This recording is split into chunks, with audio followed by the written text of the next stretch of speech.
niat aja belum tentu dapat. Dia tidak datang, dia tidak berkunjung kecuali kepada orang yang mempersiapkan jiwanya jauh sebelum kedatangannya. Lailatul Qadar itu saya sering beri contoh seperti tamu agung. Banyak orang tamu agung datang di airport, banyak orang pergi menjemput. Sudah pergi jemput, belum tentu semua yang jemput dilihat oleh tamu agung ini. Belum tentu semua yang dilihat dia senangi. Belum tentu semua yang dia senangi dia kunjungi rumahnya. Yang dia kunjungi adalah yang mempersiapkan jiwanya untuk menyambutnya. Jadi bisa saja banyak orang dikatakan saya mau ibadah, tidak mau tidur pada malam Lailatul Qadar. Belum tentu dia didatangi oleh Lailatul Qadar. Bisa ada satu peristiwa yang terjadi yang dampaknya berbeda-beda antara satu orang dengan yang lain. Saya mau beri contoh. Satu orang tua terjatuh. Saya lihat, ibu lihat, bapak lihat. Bapak mungkin sedih. Kesian orang tua. Ini menertawai. Bisa tidak? Bisa. Yang ini membantu. Satu peristiwa yang sama yang terjadi bisa berdampak berbeda-beda pada sekian banyak orang. Lailatul Qadar datang, oh ini saya nggak mau ke sini. Ini tidak menyambut, ini tidak. Jadi begitu. Jadi bukan diperlukan cuma niat. Bukan diperlukan cuma ibadah pada malam tanggal 27 orang katakan. Ya, tidak. Harus ada persiapan betul-betul jauh sebelumnya untuk mendapatkannya. Saya kira itu Pak ya. Itu kan yang ditanyakan ya. Oke. Baik, yang kedua ya, Ibu. Oke. Bismillahirrahmanirrahim. Tadi Pak Ustadz menjelaskan pada malam Lailatul Qadar ditetapkannya ketentuan bagi seseorang. Di lain pihak, saya mengetahui Pak Ustadz, ketika ruh diberikan Allah, takdir seseorang pun telah ditetapkan. Yang menjadikan pertanyaan, adakah korelasi antara kedua ketetapan tadi atau tidak? Mohon penjelasan Pak Ustadz. Terima kasih. Saya ingin jelaskan dulu apa yang dinamakan malam ketentuan. Sekarang begini. Allah Subhanahu wa ta'ala bagi yang siap untuk menyambut Lailatul Qadar itu mencurahkan kepadanya rahmat dengan kehadiran malaikat kepadanya.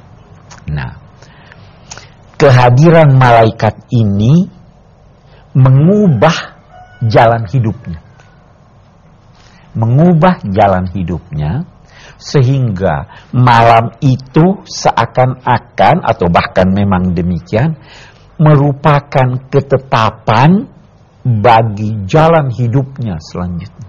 Itu yang dimaksud. Nah, saya mau beri contoh. Sehari-hari si A bertemu dengan gadis B. Kebetulan jatuh cinta, kawin. Berubah tidak jalan hidupnya? Berubah jalan hidupnya. Seandainya dia tidak bertemu, boleh jadi jalan hidupnya akan lain. Nah, itu yang dimaksud malam ketentuan, malam ketetapan untuk itu. Yang mendapatkannya, yang bertemu dengannya, berubah jalan hidupnya sehingga menjadi sangat baik. Nah, yang Anda tanyakan tadi apa tandanya? Salah satu tandanya adalah perubahan hidupnya sehingga semua hidupnya itu menjadi penuh kedamaian. Itu nanti yang kita akan terangkan. Salamun hiya hatta matla'il fajr.